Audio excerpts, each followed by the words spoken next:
Cowboys host the Packers Sunday and are looking to rebound from their shocking loss to the Rams last week. Last season, Dak Prescott was almost perfect, guiding the Cowboys and their powerhouse offense to their best season in years. But as you see there, Dak has taken a big step back this year with huge drops in completion percentage, yards per attempt, and passer rating. And he's thrown 3 interceptions already this year after only throwing 4 all of last season. Cowherd, is it fair to say Dak is having a sophomore slump? No, totally overstated. First of all, here's the truth about Dallas. This wide receiver core is marginal.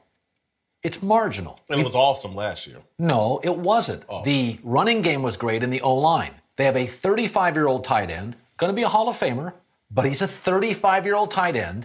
Dez no longer separates. Bryce Butler's nice, not special. This wide receiving core's average, and they have faced Denver's secondary, the Rams' defensive front, the Giants' defense in Arizona.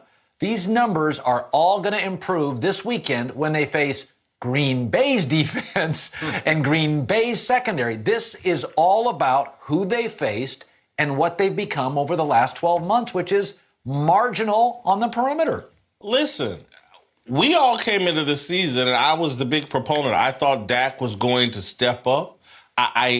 I didn't expect their offensive line to maintain that stellar play from a year ago. Obviously, Zeke Elliott's had some off-field issues. There was a cloud over his head. Dez Bryant's a year older. Jason Witten's a year older. Those are all fine points. But at some point, the quarterback is I was anticipating him stepping up, not stepping back. Listen, all those things are great context, and there's truth to all of them. But I think it's fair to say right now, 4 games in the season, this looks like a sophomore slump. I look at this, and I look at Dak Prescott, and Dak Prescott, I think, is a great young player. But that's just it. He's still a young player. Mm-hmm. And when you have a situation like they had last year where your running back averages over 5 yards a carry on first down, and, oh, by the way, had over, I believe, 1,000 yards on first down last year, on first down. You have to, as a defense, you have to present 8-man boxes, single high safeties, and you've got to be one-on-one somewhere, right? There's on the edges, you're getting one-on-ones, and you're getting them consistently. And then all of a sudden, you flag that ball out there, and you show that defense, and you've got Ray Lewis and everybody else jumping to stop that run. The over-the-top, all of a sudden, you throw a wide hook over the top of the ball, and that's an easy 9-yard completion 100% of the time.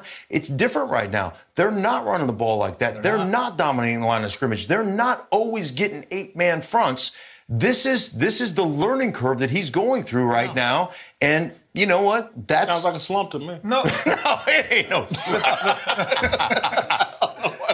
Dallas, everyone knows from last year, you see Zeke come in, Dak come in. This is a run-first offense, period. And exactly what Mark is saying, where you're saying it's a slump, the entire team is in a slump. That entire offense is in a slump with what they do very well. Because if they don't put Dak in those type of positions, then it doesn't look the same for Dak. And of course, we go directly to the quarterback and say, oh man, the quarterback is having a bad year. But I want you to, if you go back and watch the last 2 or 3 games, I was just paying attention to certain things. Zeke touches the ball on first down, he don't touch it again for 3 downs. That's not Dallas style of football.